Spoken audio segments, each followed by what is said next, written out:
Hello, friends, and welcome back to Stories About Entitled People. Sometimes people can be annoying, but when they start complaining about an employee without understanding the issue, it can give birth to the story we'll start our video with. But before we begin, don't forget to subscribe to our channel if you're new here and turn on notifications so you don't miss a new video every single day. Here we go. You have an employee here that smokes and texts. I work at a pet store, primarily responsible for maintaining and caring for our fish selection, birds, reptiles, small animals, and the like. Sometimes I sell them to folks who actually have a clue about owning an animal. This happened yesterday. I'm on a long 9-hour shift and having a smoke break outside of the shop. There's a long sidewalk, and I always smoke far away from the doors as we're a heavy traffic location and kids and animals are always coming in and out. I finish up and head back inside where I'm immediately flagged by a family looking for a cat scratcher. The particular one they want is missing its tag and I can't find its location in its aisle, so I take out my phone and hang with the family, showing them our online prices, which we'll honor for them. They get the scratcher, hours go by, and at closing a cashier buddy comes up to me and tells me about this woman who was raving to her a while ago. Cashier friend. She was going on and on about how there's an employee that smokes. They work in a pet store and text. They should be spoken to or fired. I just sort of shrugged. Me. So she meant me. Nice. Manager friends now walking by. Me. Hey manager, I need to be fired. I was smoking directly into the animal habitats while Snapchatting their purple faces as they shrieked and suffocated. Expect the corporate complaint any second now. Manager friend. Oh damn. Yeah, you're screwed. And then I went home, twirling my mustache. The most evil pet department worker ever. And our second story. Revenge from the back of a cop car. I just got done drinking with some friends in a bar town as we were walking down the street and I noticed a guy trying to break into 2 cars on the side streets. I think we spooked him a bit and he left after messing with the windows and door handles. Being a bar town, cops patrol the area pretty well, and within 2 blocks I noticed a cop car parked with the officer inside. I told him what we saw, and he asked if we could identify the man if we saw him again. My friend and I decide to help the officer, and he asks us to sit in the back. We drive around for about 10 minutes and find the guy near another side street. The officer pulls over to the curb, but left our windows down. We're near all the bars and are getting lots of looks from people walking by. While we see the officer talking to the guy, a group of 3 guys and 2 girls approach us. They're pretty drunk. They think we're in the back of the car because we got in trouble. They begin laughing at us for being idiots, getting busted, and some other pretty intense insults about our mothers and how we're going to be someone's bee tonight. This goes on for about 3 minutes until my friend and I thought it'd be funny to mess with them. After one of the girls begins telling us that we could kick our dumb butts if we weren't being arrested, we begin acting like we're getting out of handcuffs and reach out the window and open the doors. As we did reach for the doors, they start backing up and we rush out and start running towards them yelling nonsense. Most of them fell over when we first got out and all started running towards the officer who we were helping. They stumbled over to the officer and began shouting at him that we had escaped. Confused, he looks at us, looks at them, and tells them that he hasn't arrested anyone tonight. We start laughing and the officer thanks us for our help and we continue walking home. The drunk group looked baffled and had some scratch marks and road rash from their running and falling. It was a good night. And our next story. I served the worst guest ever. I'm a waitress. I can tell you right now that some of the worst people you'll ever meet are the ones you encounter serving tables in a restaurant. Not too long ago, I had this party come in for dinner. 2 couples and one of the couple's children, a toddler and a baby. They were immediately super crappy people to wait on. The choosing begging comes into play after they receive their entrees. Throughout their whole dining experience, this one woman, W, was continuously being a total pill about everything. Anytime I asked how something was, the rest of the table was satisfied, but she was always upset about something. Me. How's the appetizer tasting? Everyone else? Great, thanks. W. It's salty. Me. How are your salads? Everyone else? Great, thanks. W. There isn't enough dressing, and I don't like your croutons. Etc., etc.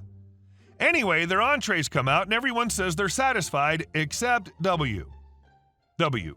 My entire meal is ice cold. This is disgusting. Me. I'm sorry to hear about this mistake. Please let me correct it for you with a new meal. W. All of our meals are cold. We all need new food. Everyone else kind of looked around awkwardly and mumbled that their meals were okay and that they didn't need anything. So I took just W's plate in the back and informed my manager. With a new steak on the grill, I started telling my manager about how terrible this woman has been behaving. My manager straight up sticks his finger in her old steak to feel the temp. It's totally hot. Whatever, some people are just pills and like to complain. If this gets her to shut up, so be it. That's kind of just working in the restaurant business in a nutshell. So the new steak is up, we confirm that the plate and everything on it is sizzling hot, and my manager runs out our new meal. It's company policy that a manager run out any food after there's been a mistake of some sort, so he introduces himself as manager when he brings her the food. Once she realizes who he is, she unleashes on him all of these complaints about her meal. App too salty, salad dressing too light, gross croutons, bread tasted stale, soda tastes flat, etc., etc. Keep in mind that despite all of her complaints, she still completely ate everything, but okay. Also, not once did anyone else in her party complain about these things. My manager tries his best to placate her by bringing her a new salad, an extra side of mashed potatoes, some freshly baked bread, etc. She seems to calm down a bit and agrees that her new meal is hot enough, so we think the worst is over and we're in the clear. Nope. Shortly after all this, I ask if anyone has saved room for dessert. W says it's both of her kids' birthdays today. W. You do free dessert for birthdays, right? Me. Yes, we do free mini ice cream sundaes. W. Oh, no, those are too small. I want 2 slices of your chocolate cake. Me. I can do that as well, however, it'll have to be full price. W. What? Why? You just said we get free dessert. Me. The only free dessert we offer is the mini sundae. The chocolate cake is a large slice with ice cream and it's $7 a slice. W starts cussing and rolling her eyes at me. She then huffs out, "You go back there and get your manager again." At this point, both myself and my manager are irritated as hell and want this woman gone. She starts complaining about how I won't give her the cake for free after all the trouble she already had to go through. She claimed that because of how messed up her meal had been, she deserves the cakes for free, and she demanded that my manager take the appetizer and her family's meals off the bill. Finally, my manager just snapped. He didn't raise his voice or anything, but you could feel the shift in his demeanor. He told her that he would comp the appetizer and 1 slice of cake as a gesture of goodwill, but those are the only free items she would be getting that evening. I personally feel as though even that's way more than she ever deserved. He told her she shouldn't even be getting the appetizer for free considering that they ate the entire thing, and she wouldn't be getting a free meal because we'd already made her a brand new one that she finished, alongside everything else she ordered and everything else we gave her extra. Naturally, this pissed W off, but she realized she wasn't getting anything else out of myself or my manager. She ended up ordering the second chocolate cake for her children anyway, which they barely even touched. Who orders a massive slice of chocolate cake for a baby? In the end, she suddenly seemed to be in a better mood and handed me cash to pay the bill with this huge smile on her face. It turned out to be smugness, not happiness, because the bee left me a 28-cent tip on a bill over $120. When I walked back out of the kitchen, the woman from the other couple in the party approached me and handed me a $20 bill. I thanked her. Out of nowhere, the W swooped in, snatched the 20 out of my hand and snapped, "Don't give her anything." Then she turned to me and screamed, "What are you thinking taking her money?" As if I stole it from her friend and she hadn't just literally handed it to me.